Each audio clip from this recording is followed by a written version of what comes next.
प्रिय विद्यार्थियों, आपको जानकारी है कि पेपर में जो कि अभी सेट एग्ज़ाम आपका होगा उसमें नमक पाठ भी आएगा और डेट शीट भी आ गई है। मैंने ग्रुप में शेयर की है, आपने देख लिया होगा कि 16 तारीख को आपका पेपर हिंदी का है और उसमें नमक पाठ भी आएगा। हमने शुरू किया था पाठ और लेखिका का परिचय पढ़ लिया था और पाठ जो है हम शुरू करने वाले थे, लेकिन जैसा आप देख रही हैं बार बार छुट्टियां और आप भी ईजी होकर के अपने घर में बैठे हुए हैं। जब मौका लगता है तो भी आप क्लास में आने की जहमत नहीं उठाते। खैर, हम अपना सिलेबस पूरा करते हैं। ये पाठ जो है आपका पेपर में आएगा, जो कि आपका थर्ड सेट एग्ज़ाम है। उसमें सभी आप बहुत सीरियसली जो है इन एग्ज़ाम्स को दें, क्योंकि यदि तीसरी लहर आती है, यदि कोरोना बढ़ता है, तो फिर से वही छुट्टियों का हंगामा होने वाला है। और यदि छुट्टियां होती हैं तो ये भी हो सकता है कि आपके जो सेट एग्ज़ाम हुए हैं उन्हीं के बेस पर आपका रिज़ल्ट जो है वो बने। तो यदि आप इनमें अच्छे मार्क्स नहीं लेंगे तो आपकी परसेंटेज भी डाउन हो सकती है। और यदि इनके बेस पर ना भी बने तो भी आपको पता है कि जो सीसीई के मार्क्स लगते हैं वो इन्हीं में से एक परसेंटेज का नियम होता है, वो परसेंटेज निकल करके और फिर आपके सीसीई के मार्क्स लगते हैं। पाठ का नाम है नमक और नमक जो है एक है कहानी। कहानी बहुत होती है आसान समझने में, पढ़ने में, समझाने में। मैं थोड़ा स्पीड से चलूँगा। उन सिख बीबी को देखकर सफ़िया हैरान रह गई। दो पात्र आ गए हैं, एक सिख बीबी है, सिख औरत है, और दूसरी है सफ़िया। किस कदर वह उसकी माँ से मिलती थी। वह भारी भरकम जिस्म, छोटी छोटी चमकदार आंखें जिनमें नेकी, मोहब्बत और रहमदिली की रोशनी जगमगाया करती थी। चेहरा जैसे कोई खुली हुई किताब, वैसा ही सफ़ेद बारीक मलमल का दुपट्टा जैसे उसकी माँ मुहर्रम में ओढ़ा करती थी। मुहर्रम आपको पता है कि मुसलमानों का एक त्यौहार होता है। उस पर जैसे सफ़िया की माँ ओढ़ा करती थी, वैसा ही दुपट्टा जो है ओढ़ा हुआ था उस सिख बेबी ने, उस सिख औरत ने। तो सफ़िया जो है मुस्लिम है और जो सिख बेबी है वो सिख है, सरदारनी है। जब सफ़िया ने कई बार उसकी तरफ मोहब्बत से देखा तो उन्होंने भी उसके बारे में घर की बहू से पूछा। उन्हें बताया गया कि ये मुसलमान हैं, ये मुसलमान हैं, कल ही सुबह लाहौर जा रही हैं अपने भाइयों से मिलने। तो जिन्हें उन्होंने कई साल से नहीं देखा। लाहौर का नाम सुनकर वे उठकर सफ़िया के पास आ बैठी और उसे बताने लगी कि उनका लाहौर कितना प्यारा शहर है, वहाँ के लोग कैसे खूबसूरत होते हैं, उम्दा, उम्दा माने श्रेष्ठ, खाने और नफीस कपड़ों के शौकीन, नफीस बहुत बढ़िया, सैर सपाटे के रसिया, रसिया आनंद लेने वाले, और जिंदा दिली की तस्वीर होते हैं। कहाँ के लोग? लाहौर के लोग, ये बता रही है सफ़िया। कीर्तन होता रहा, वे आहिस्ता आहिस्ता बातें करती रहीं। सफ़िया ने दो एक बार बीच में पूछा भी, माता जी आपको तो यहाँ आए बहुत साल हो गए होंगे। हाँ बेटी, जब हिंदुस्तान बना था तभी आए थे। हम बात कर रहे थे क्लास में कि भारत और पाकिस्तान का हुआ बंटवारा 1947 में, एक देश बन गया पाकिस्तान, एक देश बन गया भारत, और बहुत से लोग जो हैं इधर के उधर रह गए, उधर के इधर रह गए। उस दिन या उस रात या उन्हीं 2-3 दिनों में लाखों लोग इधर से उधर गए और लाखों लोग उधर से इधर आए। उसके बावजूद भी बहुत से लोग ऐसे रह गए जो यहाँ से वहाँ जाना चाहते थे और वहाँ से यहाँ आना चाहते थे। फिर पलकों से कुछ सितारे टूटकर दूधिया आंचल में समा जाते हैं। पलकों से सितारे टूटकर मतलब आंसू आए और वो जो है उस दुपट्टे में समा जाते हैं। बात आके चल पड़ती, मगर घूम फिर कर फिर उसी जगह आ जाती, साडा लाहौर। साडा मतलब मेरा या हमारा पंजाबी शब्द है लाहौर। कीर्तन कोई 11 बजे ख़त्म हुआ। प्रश्न आ सकता है, आपसे पूछ सकते हैं कीर्तन किस समय ख़त्म हुआ, और आपसे प्रश्न पूछ सकते हैं सफ़िया की माँ के बारे में, आंखें उसकी कैसी थी और शरीर उसका कैसा था और चेहरा उसका कैसा था। जब ये प्रसाद हाथ में लिए उठने लगीं तभी सफ़िया के सलाम के जवाब में दुआएं देती हुई रुखसत होने लगीं। रुखसत होने का मतलब है एक दूसरे से विदा हो जाना, अलग हो जाना। यहाँ साफ़िया लिखा हुआ है, आप शब्द याद रखेंगे सफ़िया। सफ़िया ने धीमे से पूछा, आप लाहौर से कोई सौगात मंगाना चाहें तो हुक्म कीजिए। सौगात का मतलब है उपहार, गिफ्ट। वे दरवाजे से लगी खड़ी थीं, हिचकिचाकर बहुत ही आहिस्ता से बोलीं, धीरे से बोलीं, अगर ला सको तो थोड़ा सा लाहौरी नमक लाना। प्रश्न आपसे फिर पूछ सकते हैं 1 नंबर का कि जो सिख बेबी है उसने सफ़िया से क्या मंगवाने के लिए कहा, तो आप कहेंगे थोड़ा सा लाहौरी नमक। 15 दिन यूँ गुजरे कि पता ही नहीं चला, यानी कि पहुंच चुकी है सफ़िया पाकिस्तान, रह चुकी है वहां लगभग 15 दिन, और उसके बाद से जो है शुरू हुआ आपका ये पैसेज। 15 दिन यूँ गुजरे कि पता ही नहीं चला। जिमखाना की शामें, दोस्तों की मोहब्बत, भाइयों की खातिरदारियाँ, उनका बस न चलता था कि बिछड़ी हुई परदेसी बहन के लिए क्या कुछ न कर दें। दोस्तों, अजीज़ों, अजीज़ प्रिय, कि यह हालत कि कोई कुछ लिए आ रहा है, कोई कुछ लिए आ रहा है, कहाँ रखें, कैसे पैक करें, क्यों क्यों कर ले जाएं, क्यों कर शब्द जो है मैं आपको बार बार कहता हूं कि एक शब्द हरियाणवी में है क्यों कर और हिंदी में है क्यों कर का मतलब कैसे, किस प्रकार से, और हमने जोड़ के बना दिया क्यों कर। एक समस्या थी, सबसे बड़ी समस्या थी बादामी कागज़ की पुड़िया की, जिसमें कोई शेर भर लाहौरी नमक था। प्रश्न आपसे फिर पूछ सकते हैं, सबसे बड़ी समस्या क्या थी? आप कहेंगे बादामी कागज़ की एक पुड़िया की, जिसमें कोई शेर भर लाहौरी नमक था। जिस पुड़िया में नमक था उसका रंग कैसा था? बादामी। सफ़िया का भाई एक बहुत बड़ा पुलिस अफसर था। प्रश्न आपसे फिर पूछ सकते हैं कि सफ़िया का भाई क्या था? आप कहेंगे बहुत बड़ा पुलिस अफसर। उसने सोचा कि वह ठीक राय दे सकेगा, चुपके से पूछने लगी, क्यों भैया, नमक ले जा सकते हैं क्या? वह हैरान होकर बोला, नमक तो नहीं ले जा सकते, गैर कानूनी है, और नमक का आप करेंगी क्या? आप लोगों के हिस्से में तो हमसे बहुत ज़्यादा नमक आया है। वह झुंझला गई, मैं हिस्से बखरे की बात नहीं कर रही हूँ, आया होगा, मुझे तो लाहौर का नमक चाहिए, मेरी माँ ने यही मंगाया है। लाहौरी नमक चाहिए और मेरी माँ ने यही मंगवाया है। आप समझ सकते हैं कि वह अपने सगे भाई से बात कर रही है, और उसने कहा कि मेरी माँ ने यही मंगाया है, और आपको पता है कि उसकी माँ की हो चुकी है मौत, उसकी माँ की हो चुकी है मृत्यु। और जब इसने कहा कि मेरी माँ ने यही मंगाया है, तो उसके भाई को भी एकदम लगा जोर का झटका। भाई की समझ में कुछ नहीं आया, माँ का क्यों जिक्र था, वे तो बंटवारे से पहले ही मर चुकी थी। ज़रा नरमी से समझाने के अंदाज में बोला, देखिए बाजी, आपको कस्टम से गुजरना होता है, कस्टम से गुजरना है।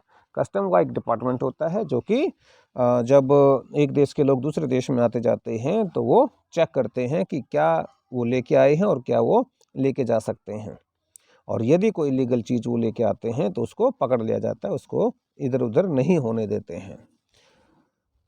और अगर एक भी चीज़ ऐसी वैसी निकल गई तो आपके सामान की चिंदी चिंदी बिखेर देंगे कस्टम वाले। कानून जो अपना काम करता है। वह एक बिगड़ कर बोली, निकल आने का क्या मतलब है? क्या मैं चोरी से ले जाऊंगी, छिपा के ले जाऊंगी? मैं तो दिखा के, जता के ले जाऊंगी, बता के ले जाऊंगी। भैया तो आप बहुत गलत बात करेंगी, कानून जो अपना काम करता है। अरे फिर वही कानून कानून कहे जाते हो, क्या सब कानून हुकूमत के ही होते हैं? कुछ मोहब्बत, मुरम्मत, आदमियत, इंसानियत के नहीं होते? आखिर कस्टम वाले भी तो इंसान के ही होते हैं, कोई मशीन तो नहीं होते। हाँ, वे मशीन तो नहीं होते, पर मैं आपको यकीन दिलाता हूँ कि वो शायर भी नहीं होते। उनको तो अपनी ड्यूटी करनी होती है, ड्यूटी। अरे बाबा, तो मैं कब कह रही हूँ कि वे ड्यूटी न करें? एक तोहफा है, वह भी चंद पैसों का है, शौक से देख लें, कोई सोना चांदी नहीं, स्मगल की हुई चीज़ नहीं, ब्लैक मार्केट का उसके अंदर माल भी नहीं। अब आपसे कौन बहस करे? आप अदीब ठहरी, अदीब का मतलब साहित्यकार, शायर, और सभी अदीबों का दिमाग थोड़ा सा तो ज़रूर घुमा हुआ होता है। वैसे मैं आपको बता ही देता हूँ कि आप ले जा नहीं पाएंगी, और बदनामी मुफ्त में हम सब की भी होगी। आखिर आप कस्टम वालों को कितना जानती हैं?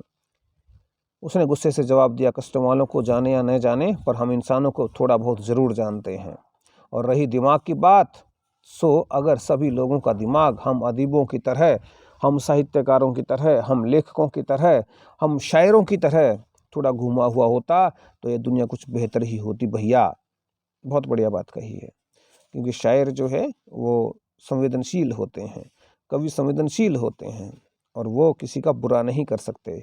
चित्र आप देख सकते हैं, ये बैठी हुई हैं सफ़िया, सामान रखा हुआ है, पास में कुछ किन्नू रखे हुए हैं, एक टोकरी रखी हुई है, और कर रही है तैयारी वापस हिंदुस्तान आने की।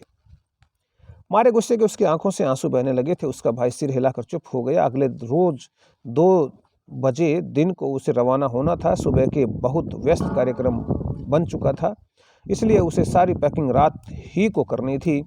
कमरे का दरवाज़ा अंदर से बंद करके वह सामान बांधने लगी। इधर उधर फैली हुई चीज़ें धीरे धीरे सिमट कर सूटकेस और बिस्तरबंद में चली गईं।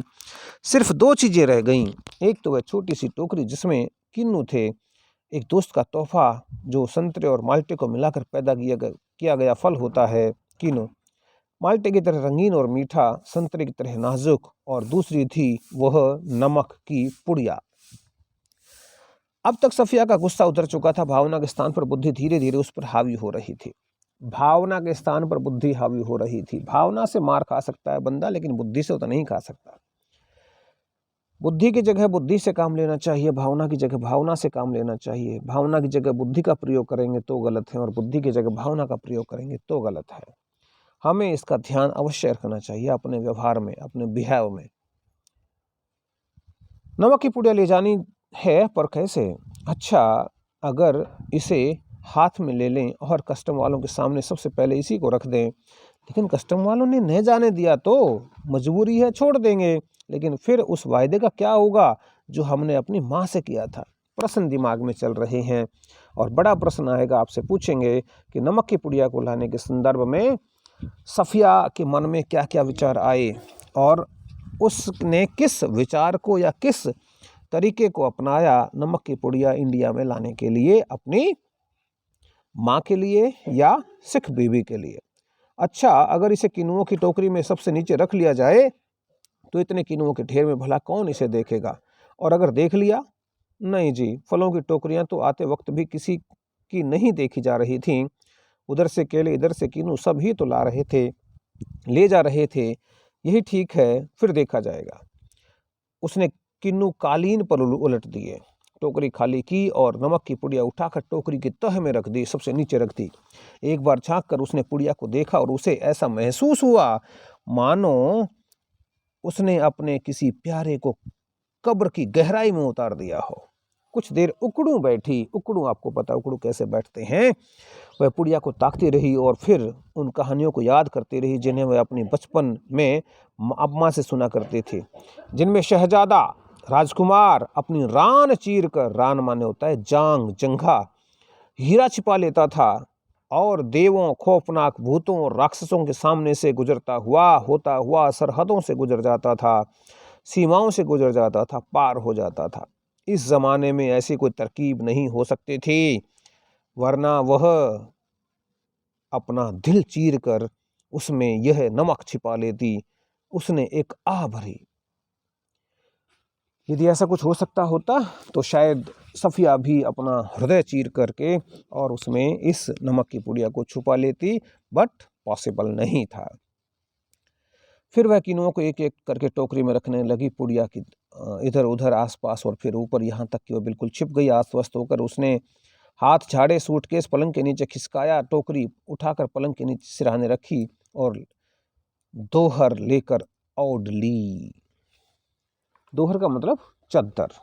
रात को तकरीबन 1:30 बजे थे। मार्च की सुहानी हवा खिड़की की जाली से आ रही थी। बाहर चांदनी साफ और ठंडी थी। खिड़की के करीब लगा चंपा का एक घना दरख्त, एक वृक्ष, सामने की दीवार पर पत्तियों के अक्स लहरा रहा था। उसकी जो परछाई थी वो लहरा रही थी। कभी कभी किसी तरफ से किसी की दबी हुई खांसी की आहट, दूर से किसी कुत्ते के भौंकने की, रोने की आवाज़, चौकीदार की सीटी और फिर सन्नाटा। यह पाकिस्तान था। यहाँ उसके 3 सगे भाई थे। प्रश्न आ सकता है कितने सगे भाई थे? बेशुमार चाहने वाले दोस्त थे। बाप की कब्र थी। आपसे प्रश्न पूछ सकते हैं कि उसके बाप की कब्र कहाँ थी? आप कहेंगे पाकिस्तान में, लाहौर में। नन्हे नन्हे भतीजे भतीजियाँ थी जो उससे बड़ी मासूमियत से पूछते थे, फूफी जान, आपको पता है कि हिंदू लोग बुआ कहते हैं और मुस्लिम लोग फूफी जान कहते हैं, आप हिंदुस्तान में क्यों रहती हैं जहाँ हम लोग नहीं जा सकते? उन सब के और सफिया के बीच में एक सरहद थी और बहुत ही नोकदार लोहे की छड़ों का जंगला था जो कस्टम कहलाता था। कल वह लाहौर से चली जाएंगी और हो सकता है साल भर बाद फिर आएँ। 1 साल से पहले तो वह आ भी नहीं सकते थे और यह भी हो सकता था कि वह कभी ना आ सके। उसकी आंखें आहिस्ता आहिस्ता बंद होने लगीं। फिर उसे एक सफ़ेद दुपट्टे का दूधिया आंचल लहराता दिखाई देने लगा जिस पर यहाँ वहाँ सितारे झलमिला रहे थे। हमें वहाँ से आए तो बहुत दिन हो गए। अब सिख बीवी याद आ गई है। सिख बीवी ने जो कहा था, सिख औरत ने जो कहा था, वो बातें याद आ रही हैं। यहाँ हमारी कोठी भी है, बिजनेस भी है हम यहाँ बस भी गए हैं, पर हमारा वतन तो लाहौर ही है।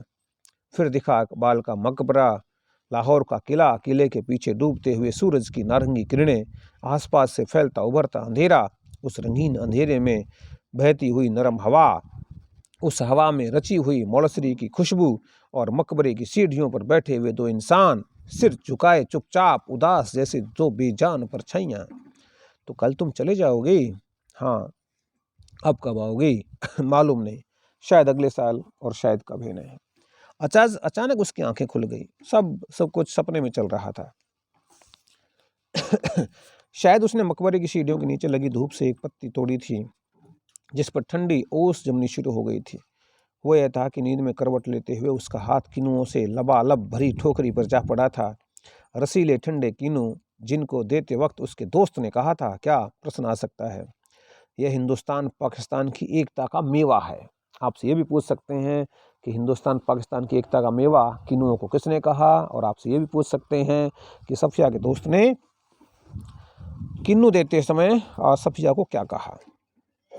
सफिया फर्स्ट क्लास के वेटिंग रूम में बैठी थी। दिल्ली तक का किराया उसके भाई ने दे दिया था। प्रश्न आपसे पूछ सकते हैं, दिल्ली तक का किराया किसने दिया था? आप कहेंगे सफिया के भाई ने दिया था। वह हाथ में टिकट दबाए वेटिंग रूम के बाहर चुपचाप प्लेटफॉर्म पर टहल रहा था। वह अंदर बैठी चाय की प्याली हाथ में लिए किन्नुओं की टोकरी पर निगाहें जमाए सोच रही थी कि आसपास इधर उधर इतने लोग हैं, लेकिन सिर्फ वही जानती है कि किन्नुओं की टोकरी की तह में किन्नुओं के नीचे नमक की पुड़िया है।